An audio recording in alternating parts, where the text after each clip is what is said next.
नमस्कार क्लास, कैसे सभी बच्चे? ठीक है, आप सभी को गुड मॉर्निंग। क्या टॉपिक चल रहा था हम लोगों का? सॉल्यूशन, है ना। और आज हम लोगों को बात करनी है नए टॉपिक पे जिसका नाम है एजियोट्रॉपिक मिक्सचर। ठीक, हम लोगों ने पिछले 3 लेक्चर में देखा, एक आइडियल सॉल्यूशन देखा पार्ट 1, पार्ट 2 मैंने आपको पॉजिटिव डेविएशन बताया था, पार्ट 3 में मैंने आपको पढ़ा के भेजा था निगेटिव डेविएशन। जब भी बात आ रही थी कि सॉल्यूशन आइडियल है, तो ऐसी कंडीशन पे आपके पास क्या था कि रिजल्टिंग सॉल्यूशन का इंटरैक्टिव अट्रैक्शन इंडिविजुअल कंपोनेंट के बराबर आ रहा था। फिर आप आए नेगेटिव डेविएशन पे और पॉजिटिव डेविएशन पे, तो आपने क्या बोला कि अगर अट्रैक्टिव फोर्स कम होगा तो वेपर प्रेशर ज्यादा, वेपर प्रेशर अगर ज्यादा है, वेपर प्रेशर ज्यादा है तो आपने बोल दिया कि डेविएशन पॉजिटिव, वेपर प्रेशर कम है तो डेविएशन नेगेटिव। डेविएशन पॉजिटिव उस कंडीशन पे जब रेट ऑफ इवेपोरेशन ज्यादा, ऐसा ही कुछ ना। ग्राफिकल प्रेजेंटेशन भी मैंने बताया था। आज हम लोग बात करते हैं कि हमारे पास 2 लिक्विड कंपोजिशन है, बहुत ध्यान से देखना उसको, बहुत ध्यान से। 2 लिक्विड कंपोजिशन है और उनके पास केसेस क्या है कि अगर मैं उनके बॉइलिंग टेम्परेचर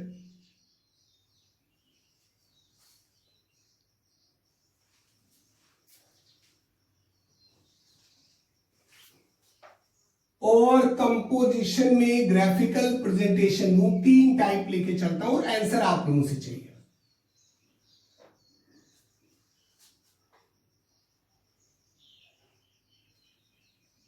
दिख रहा है ना सबको बेटा?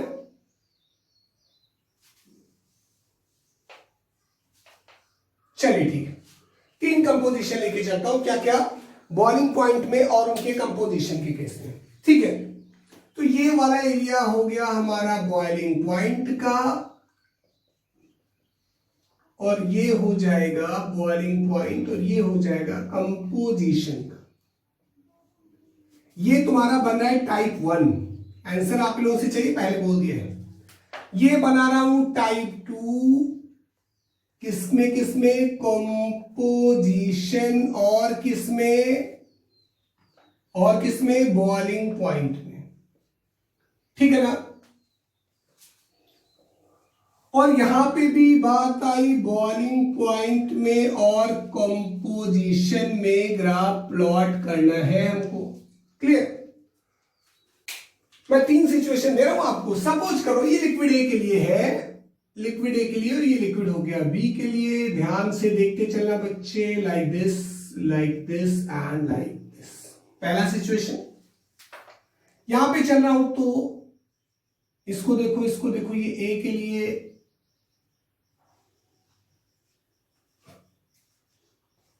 ए के लिए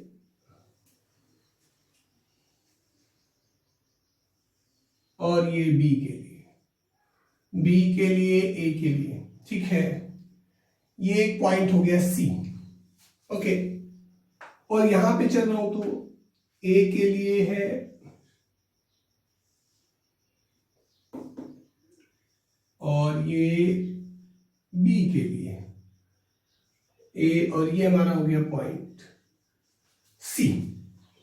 3 ग्राफ मैंने आपको दे दिए हैं, बहुत ध्यान से समझ रहे हैं इस ग्राफ को।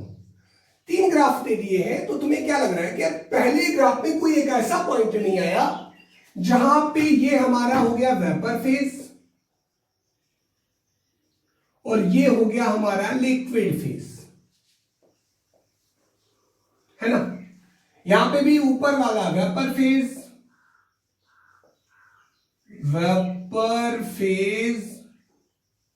और नीचे वाला कंपोजिशन लिक्विड फेज है। ठीक है, यहां पे भी ऊपर वाला कंपोजिशन क्या? वेपर फेज और नीचे वाला कंपोजिशन लिक्विड फेज है। खूब ध्यान से समझना बच्चे। लिक्विड फेज बाहर लिख दे, समझ में आ रहा है ना? बाहर ही लिख दे, नहीं तो तुम लोग नाराज हो जाओगे भाई। ये हो गया हमारा लिक्विड फेज। ठीक, यहां पे भी ये हमारे पास क्या हो जाएगा? Liquid phase. ठीक है, अभी वेपर फेज और लिक्विड फेज का कंपोजिशन जब हमने देखा, समझते रहना बात को। क्या इसमें जब मैं देख रहा हूं तो मुझे दिख रहा है कि कोई एक ऐसा पॉइंट नहीं दिख रहा है जहां पे लिक्विड फेज और वेपर फेज का कंपोजिशन सेम हो, नहीं दिख रहा है।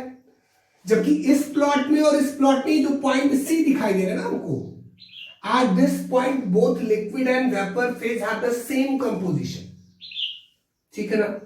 अच्छा, कंपोजिशन सेम हो गया तो ऑब्वियस सी बात है कि बॉयल भी एक ही टेम्परेचर पे करेंगे, और बॉयल करेंगे एक ही टेम्परेचर पे, तो ऐसी ही कंडीशन को जहां पे लिक्विड और वेपर फेज का कंपोजिशन सेम हो जाएगा, they boils at a constant temperature, such type of composition is said to be azeotropic mixture. वो पॉइंट जहां पे लिक्विड और वेपर फेज सेम हो जाएगा, the liquid start to boil at constant temperature, एक ही टेम्परेचर पे बॉयल करना स्टार्ट करेगा, उसी को हम लोग क्या बोल देते हैं, एजियोट्रॉपिक मिक्सचर बोलते हैं। पक्का। अभी मेरे दिमाग में बात आ रही है कि यार ये तीनों बिहेवियर है, यहां पे एजियोट्रॉप बनेगा, यहां पे एजियोट्रॉप बनेगा बिकॉज पॉइंट सी है, लेकिन यहां पे एजियोट्रॉप नहीं बनेगा। तो क्वेश्चन आया कि आप बताओ कि ये टाइप 1, ये टाइप 2, ये टाइप 3, टाइप 3 है ये आपका, आपसे बोला गया, दिख रहा है ना सबको, टाइप 1, टाइप 2, टाइप 3, आपसे बोला गया कि इसमें कौन सा पॉजिटिव डेविएशन है, कौन सा नेगेटिव डेविएशन है, और कौन सा आइडियल है। तो आपने बोला कि यार इसमें जो है आइडियल है, ठीक है ना, ये आइडियल है, कहीं पे कोई ब्रेक पॉइंट नहीं आ रहा है, तो आपने बोल दिया टाइप 1 किसके लिए होगा, आइडियल सॉल्यूशन के लिए। यहां पे तुम देख रहे हो कि बॉइलिंग पॉइंट डिक्रीज किया, बॉइलिंग पॉइंट का कम होना मतलब डेविएशन पॉजिटिव, वेपर प्रेशर ज्यादा, तो टाइप 2 किसके लिए हो जाएगा, पॉजिटिव डेविएशन के लिए हो जाएगा।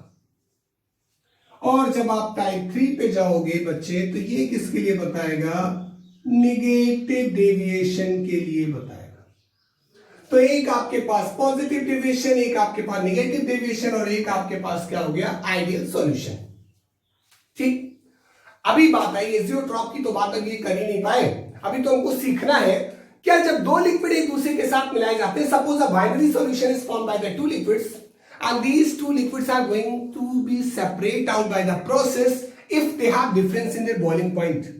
अगर दो लिक्विड के बॉइलिंग पॉइंट में डिफरेंस है तो उनको जिस प्रोसेस से सेपरेट करते हैं उसे बोलते हैं डिस्टिलेशन, और उसका स्पेसिफिक नेम होता है fractional distillation. The process by which a binary solution containing two liquid of different boiling point। सुनते जाना, the process by which a binary solution containing two liquid with different boiling point separated from each other is said to be the fractional distillation process। क्या बोलेंगे उसको, fractional distillation process। Note कर लीजिएगा video pause करके, the process by which two liquid form a binary solution have a different boiling point can be separated is said to be fractional distillation process।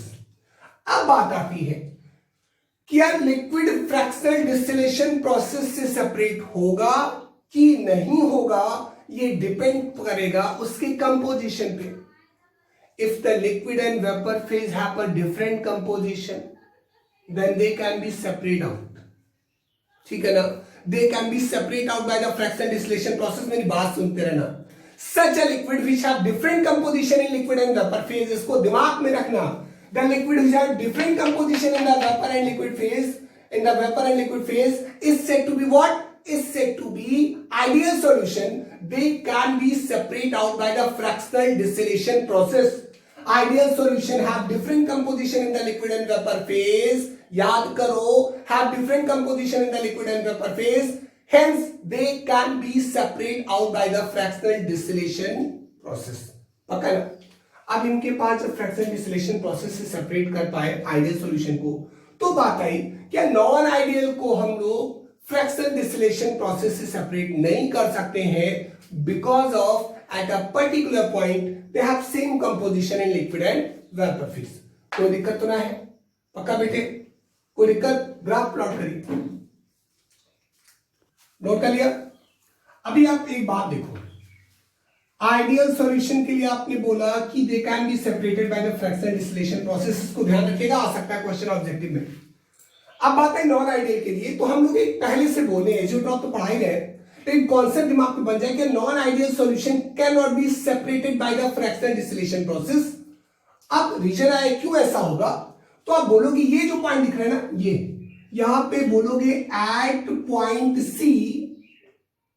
C liquid and vapour phase have same composition, पक्का इनका composition same है। at this point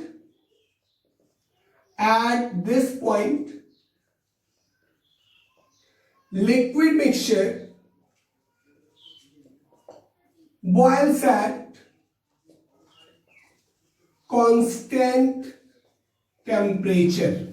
जो आपका liquid mixture है वो constant temperature पे क्या करेगा बच्चे, बॉयल करेगा, विदाउट एनी चेंज इन, ये बहुत जरूरी लाइन है, without any change in their composition, without any change in their composition. कोई दिक्कत तो ना है। ये जो पॉइंट सी आपको दिख रहा है ना, इस पर्टिकुलर पॉइंट पे लिक्विड और वेपर फेज दोनों का कंपोजिशन क्या हो जाएगा, सेम हो जाएगा। At point C both liquid and vapour phase have the same composition, और इस पर्टिकुलर कंडीशन पे जब इनका कंपोजिशन सेम होगा तो इस कंडीशन पे कांस्टेंट बॉइलिंग टेम्परेचर पे बॉयल करेंगे, कंपोजिशन चेंज नहीं करेंगे, distilled over completely at the same temperature, इसी टेम्परेचर पे अपने आप को डिस्टिल करेंगे। बट याद रखना, remember, azeotropic mixture cannot be separated by the fractional distillation process, पक्का ना। फिर आप याद करो, at point C both liquid and vapor phase have same composition, at point C both liquid and vapor phase have same composition, they boils at the particular temperature, ठीक है ना, constant temperature पे बॉयल करेगा, इसीलिए इनको बोलते हैं constant boiling mixture या फिर azeotropic mixture बोलेंगे। कोई दिक्कत तो ना है, क्या बोलेंगे इनको, कांस्टेंट बॉइलिंग मिक्सचर और एजियोट्रॉपिक मिक्सचर, पक्का। आइए देखते हैं, ठीक है। अब आप देखो इधर, आप यहां पे एक बात बताओगे, पॉइंट सी दिमाग में है, अब आपने बोल दिया, डेफिनेशन क्या लेके चलेंगे, हेंस इधर देखना बच्चे, आप बताओगे azeotropic mixture is defined as the solution which boils at a constant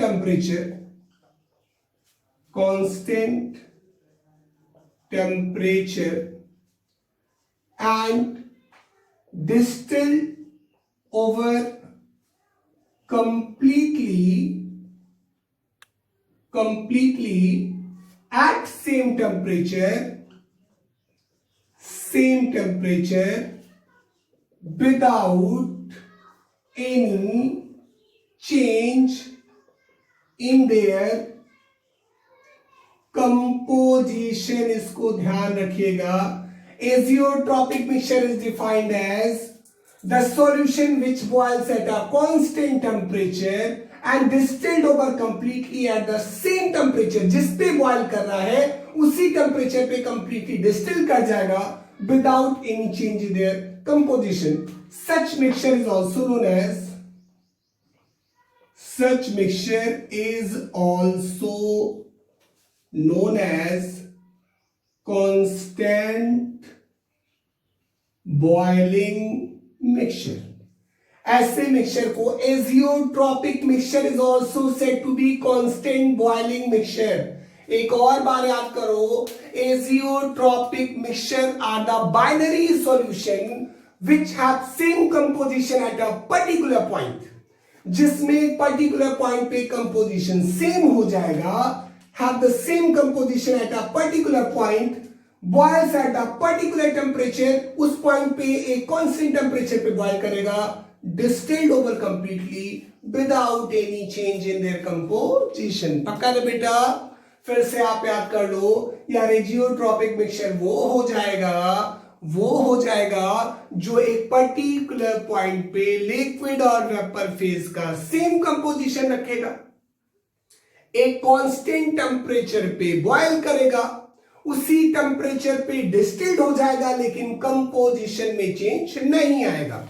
ठीक है, इसी को हम लोग और क्या बोलेंगे? कांस्टेंट बॉइलिंग मिक्सचर बोलेंगे। ठीक, आप यहां पे एक बात ध्यान रखना, एजियोट्रॉपिक मिक्सचर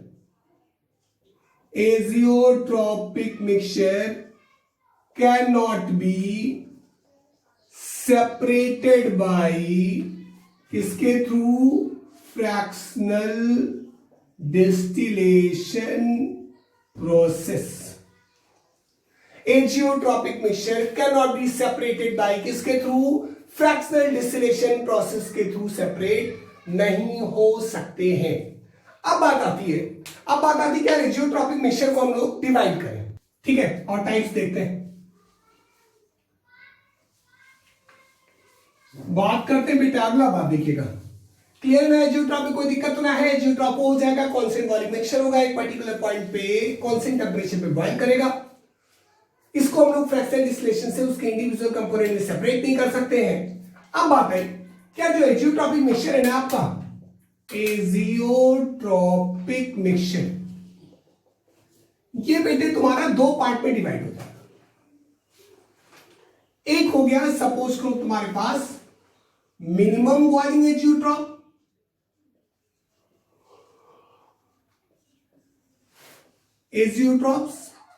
और एक तुम्हारे पास हो जाएगा maximum boiling azeotrope.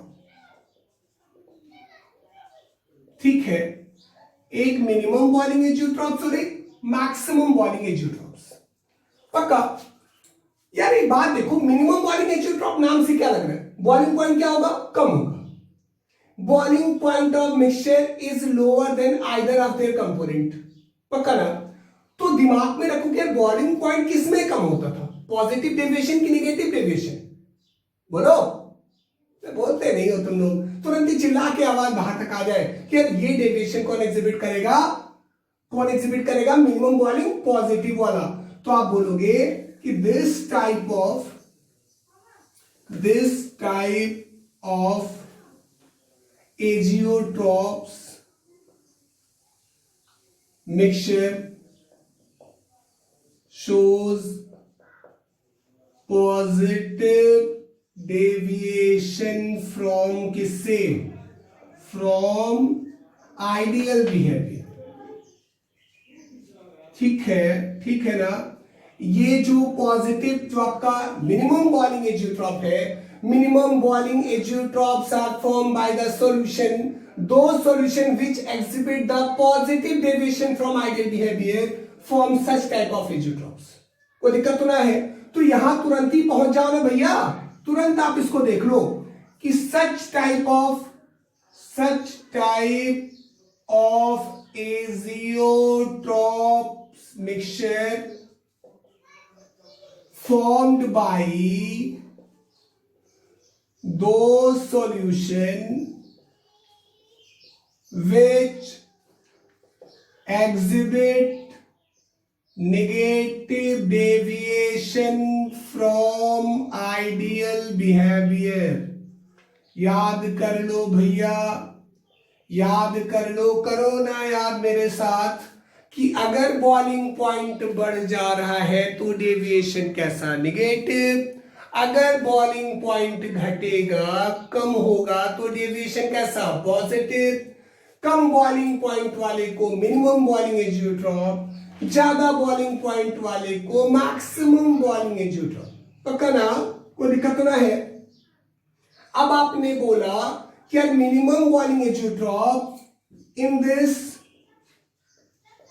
boiling point of mixture is lower than any of the component। जो मिक्सचर का बॉइलिंग पॉइंट होगा वो किसी भी कंपोनेंट के बॉइलिंग पॉइंट से, जो दोनों कंपोनेंट होंगे उससे हमेशा क्या रहेगा, लोअर रहेगा। मिक्सचर का बॉइलिंग पॉइंट उसके कंपोनेंट के बॉइलिंग पॉइंट से क्या होगा, लोअर होगा। कोई दिक्कत तो ना है। सपोज करो फॉर एग्जांपल एक कंपोनेंट ए है, दूसरा कंपोनेंट बी है, इसका मास परसेंटेज ले लेते कितना है, ठीक है, दोनों ने मिला लिया, एजियोट्रॉप्स बनाया, खूब समझते रहना बेटे, एजियोट्रॉप्स बनाया। अब जब एजियोट्रॉप्स बनाया तो हम लोग बात करते हैं कि यार बॉइलिंग पॉइंट ऑफ किसका, ए, फिर बॉइलिंग पॉइंट ऑफ किसका, बी, और फिर बॉइलिंग पॉइंट ऑफ किसका, एजियोट्रॉप्स, या एजियोट्रॉप मिक्सचर बोल सकते हैं। देन तो तुम्हें दिख रहा है कि कंपोनेंट ए हमारा वाटर है, ओके, कंपोनेंट बी हमने मान लो ले लिया C2H5OH। इसमें जो वाटर का मिक्सचर है बाई परसेंटेज बाय मास वो 4.43 के आसपास, ठीक है। वाटर का बॉइलिंग पॉइंट ए कंपोनेंट का मुझे बताने की जरूरत नहीं, 373, आप सभी बोल दोगे, कोई दिक्कत तो नहीं है यहां तक। अब तुम्हारे पास बात आई कि यार बॉइलिंग पॉइंट अगर हमको बी का निकाल के देना है तो बी का जो बॉइलिंग पॉइंट आएगा वो कितना आएगा, 351.3 के आसपास। और जब ये मिक्सचर बन रहा है ना तो इस मिक्सचर का जो बॉइलिंग पॉइंट होता है कम होगा कि ज्यादा, बोलो, कम होगा ना भैया। पॉजिटिव डेविएशन पढ़ रहे हो, जहां पे मिक्सचर का बॉइलिंग पॉइंट, एजियोट्रॉपिक मिक्सचर का बॉइलिंग पॉइंट किसी भी इंडिविजुअल कंपोनेंट के बॉइलिंग पॉइंट से हमेशा क्या रहेगा, कम रहेगा। और ये लगभग हो जाता है 351.1। ये जितने भी तुम्हारे बॉइलिंग पॉइंट है ये सब केल्विन में, किसमें बेटे, केल्विन में। कोई दिक्कत तो नहीं आता, पक्का ना। ए वाटर है, बी एथिल अल्कोहल है, मास परसेंटेज जितना है। इसी तरीके से अब आप देख सकते हो कि मान लो हमें कहीं मिल जाता है कि यार एथेनॉल और क्लोरोफॉर्म कैसा मिक्सचर बनाएगा, तो पहले दिमाग को कॉन्सेंट्रेट करो ना भैया कि एथेनॉल और क्लोरोफॉर्म है क्या। यार एथेनॉल है, हाइड्रोजन बॉन्डिंग है, क्लोरोफॉर्म है, वैन डर वाल फोर्स है, हाइड्रोजन बॉन्ड में वैन डर वाला मिलाया, झम से मिलाया तो बॉन्ड क्या करेगा, टूटेगा। टूटेगा नहीं टूटेगा, बोलो। और क्या सिखाया था, कोई आके अगर आपको तोड़ रहा है तो अट्रैक्शन क्या हो जाएगा, कम हो जाएगा, पक्का ना। अट्रैक्शन कम तो वेपोराइज करने का चांस ज्यादा। जैसे होता नहीं, अबे आया तुमको गरिया रहा था, है ना, तो ऐसी कंडीशन में यार सुन के एग्रेसिव हो गए, यार हमको गाली दे दिया, भरोसा कर लिया और चलिए एग्रेसिव हुए, आपके बीच की बॉन्डिंग को तोड़ा, आपका दोस्त आपको ऐसा कर रहा था, पहले भैया जान तो लेते। तो वही कंडीशन आ रही है, एग्रेसिव नहीं होना, अपने बीच की बॉन्डिंग को मिनिमाइज नहीं करना है। यहां पे अगर मान लो आपको एग्जांपल मिल जाए, एक दूसरा एग्जांपल, क्या क्लोरोफॉर्म को एथेनॉल में मिक्स कर दिया, कौन सा डेविएशन है, पहले अपने आप से सोचो ना। क्या एथेनॉल क्या रख रहा है, हाइड्रोजन बॉन्डिंग, क्लोरोफॉर्म क्या रखेगा, वैन डर वाल फोर्स, ठीक है ना। मिलाया इसमें, हाइड्रोजन बॉन्ड को क्या करेगा, ब्रेक कर देगा, तोड़ेगा कि नहीं बॉन्ड को, तोड़ेगा, तोड़ेगा कि नहीं तोड़ेगा बॉन्ड को। अब बॉन्ड अगर तोड़ा, बॉन्ड तोड़ा तो अट्रैक्शन फोर्स क्या हो गया, कम हो गया। अट्रैक्शन फोर्स कम हो गया तो वेपर प्रेशर क्या हो गया, ज्यादा हो गया। कोई दिक्कत तो ना है, पक्का ना बेटा। तो यहां पे तुम्हारे पास ये कंडीशन बनी जब आप शो कर रहे थे मिनिमम बॉइलिंग एजियोट्रॉप्स को, तो आपने बोला कि this type of azeotropic mixture shows positive deviation from किससे, आइडियल बिहेवियर। यहां पे जो मिक्सचर का बॉइलिंग पॉइंट होगा वो इंडिविजुअल कंपोनेंट के बॉइलिंग पॉइंट से क्या होगा, क्या होगा बच्चे, कम होगा, ठीक है ना। अब तुमने बोल दिया कि यहां पे क्या बोलना है, negative deviation from ideal behaviour in this boiling point of mixture is more than, in this boiling point of mixture is more than individual component, ठीक है। मिक्सचर का जो बॉइलिंग पॉइंट होगा वो इंडिविजुअल कंपोनेंट के बॉइलिंग पॉइंट से ज्यादा होगा। मिक्सचर का जो बॉइलिंग पॉइंट होगा वो इंडिविजुअल कंपोनेंट के बॉइलिंग पॉइंट से क्या होगा बच्चे, ज्यादा होगा। कोई दिक्कत तो नहीं यहां तक। अब तुम्हारे पास जब ये बात आ गई कि यार इसको चलो तो देखते हैं, आइए देखते हैं एग्जांपल से। एग्जांपल देखिए, एग्जांपल देखते हैं, फिर से वही काम करते हैं। कंपोनेंट ए है, बी है, मान लो ए वाटर है, बी तुम्हारा HNO3 है, बात आ रही ना बेटा। फिर तुमने बोल दिया कि यार इसका मास परसेंटेज, और तुमने बोल दिया कि ये सॉल्यूशन बनाएगा, मिक्सचर बनाएगा।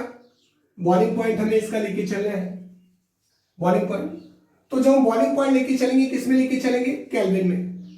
ठीक, अब पहले हमें क्या बोलना है कि ए का बॉइलिंग पॉइंट, फिर बी का बॉइलिंग पॉइंट, फिर मिक्सचर का बॉइलिंग पॉइंट, जो एजियोट्रॉप बना रहा है। मिक्सचर मतलब यहां पे एजियोट्रॉप से है, ध्यान देना। इस पे इसका मैं मिटा नहीं रहा हूं, ध्यान दीजिएगा इस पे। इसका मास परसेंटेज ये 40 के आसपास, 42, हाँ ठीक है 42। इसका बॉइलिंग पॉइंट ए तो वाटर है, वाटर का रटा हुआ है 373, कितना होता है बेटे? 373 वाटर का हो गया। दूसरी कंडीशन पे हम लोग आ गए तो हमें क्या मिलता है कि वाटर का बॉइलिंग पॉइंट 373 हो गया। देन आफ्टर हम लोग चलते हैं HNO3 का बॉइलिंग पॉइंट, किसी को याद है? किसी को याद है भाई? कौन बताएगा? HNO3 का होता है 359 के आसपास। ठीक है, अब दोनों में एक बात देखो, जो मिक्सचर बना, जो एजियोट्रॉप बना, उसका बॉइलिंग पॉइंट इंडिविजुअल कंपोनेंट यानी 373 से कम हो सकता है? नहीं हो सकता। 359 से कम हो सकता है? नहीं हो सकता। इनसे क्या होगा? ज्यादा होगा, और ज्यादा होगा तो लगभग 393.5 के आसपास। अप्रोक्सीमेट वैल्यू, रट के वैल्यू नहीं जानी है आपको, बस आपको एक बात ध्यान देना है कि जब मिक्सचर बनेगा तो कंपोनेंट का जो, मिक्सचर का जो बॉइलिंग पॉइंट होगा वो इंडिविजुअल कंपोनेंट के बॉइलिंग पॉइंट से क्या होगा बेटा? ज्यादा होगा। इंडिविजुअल कंपोनेंट के बॉइलिंग पॉइंट से क्या होगा? ज्यादा होगा। कोई दिक्कत तो ना है? पक्का है ना? मिटाएं इसको। ये आपका एजियोट्रॉपिक मिक्सचर हुआ, मुझे लगता है समझ में आ गया होगा कि एजियोट्रॉपिक मिक्सचर उसे कांस्टेंट बॉइलिंग मिक्सचर कहते हैं, जहां पे लिक्विड और वेपर फेज दोनों का सेम हो जाएगा। लिक्विड और वेपर फेज सेम हो जाएगा, इसका मतलब क्या हुआ? The liquid and vapour have same composition at a particular temperature, they cannot be separated out by the fractional distillation process। दो तरीके से हो जाएगा, मिनिमम बॉइलिंग और मैक्सिमम बॉइलिंग। बॉइलिंग पॉइंट कम है कंपोजिशन से, जो मिक्सचर है उसका बॉइलिंग पॉइंट इंडिविजुअल कंपोनेंट से कम रहेगा तो पॉजिटिव डेविएशन मिनिमम बॉइलिंग, ज्यादा रहेगा तो negative deviation maximum boiling. Example मैंने आपको बता दिया। नेगेटिव डेविएशन यानी मिनिमम बॉइलिंग के डेविएशन में आप HCl और वाटर का भी एग्जांपल ले सकते हो। तो मैं तो बोलता हूं एग्जांपल रट के घर से नहीं जाएंगे, एग्जांपल रट के नहीं जाएंगे। दो कंपोनेंट को मिलाने पर इंट्रैक्शन बढ़ेगा। अभी मैंने एक वर्ड यूज किया था ना कि आपको कोई आके भड़का देता है, कुछ बोल देता है, आप शब्द कह रहे थे हमको, ठीक है, आप भड़क जाते हो, आप अपने बीच की बॉन्डिंग को ब्रेक कर रहे हो, तो ऐसी कंडीशन पे वेपर प्रेशर आपके एग्रेसिव होने का चांस ज्यादा हो जाएगा। आप बॉन्डिंग बनाते हो, नहीं भाई ऐसा नहीं हो सकता, मेरा पक्का दोस्त हो, मुझे कोई अपशब्द, मुझे कोई गाली नहीं दे सकता, ठीक है, डर है, तो वहां पे क्या रहेगा? तब आपके पास मैक्सिमम बॉइलिंग एजियोट्रॉप होगा, आपको एग्रेसिव करने में टाइम लगेगा, पक्का ना?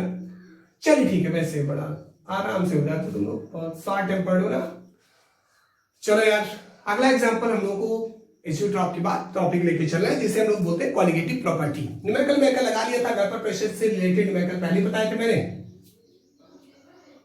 और टॉपिक लेके चल रहा है कौन सा? Colligative property. तो देखो, कॉलिगेटिव प्रॉपर्टी पे न्यूमेरिकल बड़े तगड़े आते हैं भैया। कॉलिगेटिव प्रॉपर्टी ऑफ सॉल्यूशन, पक्का है ना? Colligative property of, colligative property में जब बात करना है बच्चे तो बोलना है क्या? सॉल्यूशन की वो प्रॉपर्टी जो नंबर ऑफ सोल्यूट पार्टिकल पे तो डिपेंड करेगी, लेकिन सोल्यूट के नेचर पे डिपेंड नहीं करेगी। सोल्यूट के नेचर पे डिपेंड नहीं करेगी, नंबर ऑफ सोल्यूट पार्टिकल पे डिपेंड करती है, कॉलिगेटिव प्रॉपर्टी है। और जब आप कॉलिगेटिव प्रॉपर्टी की बात करोगे ना, तो आपको दिखेगा कि it is applicable for the dilute solution. ठीक, 4 टाइप की प्रॉपर्टीज हम लोग अगले लेक्चर पे बात करेंगे। और अगली बात यह है कि आप लोग पढ़ते रहो भाई, ठीक है ना? आप पढ़ाई करते रहिए, बिकॉज ऑफ मैं हमेशा बोलता हूं आपसे कि आपके एकेडमिक्स का कोई अल्टरनेट नहीं हो सकता है। जितना ज्यादा आप मेहनत करोगे उतना आपके लिए फ्रूटफुल है। लॉकडाउन पीरियड का पूरा यूटिलाइजेशन करिए। अनडाउटली आप बोर होते होंगे थोड़ा बहुत, लेकिन ठीक है, अपने आप को सेल्फ मोटिवेट करिए और यूटिलाइज करिए कि आप ज्यादा से ज्यादा टाइम पढ़ाई को दे सकें, ठीक है ना बच्चे? इतना आप लोग कर लीजिएगा। ये टॉपिक कंप्लीट है। हम लोग अगले लेक्चर में मिलते हैं कॉलिगेटिव प्रॉपर्टी के साथ। तब तक के लिए नमस्कार आप लोगों को। स्वस्थ रहिए, मस्त रहिए। Thank you.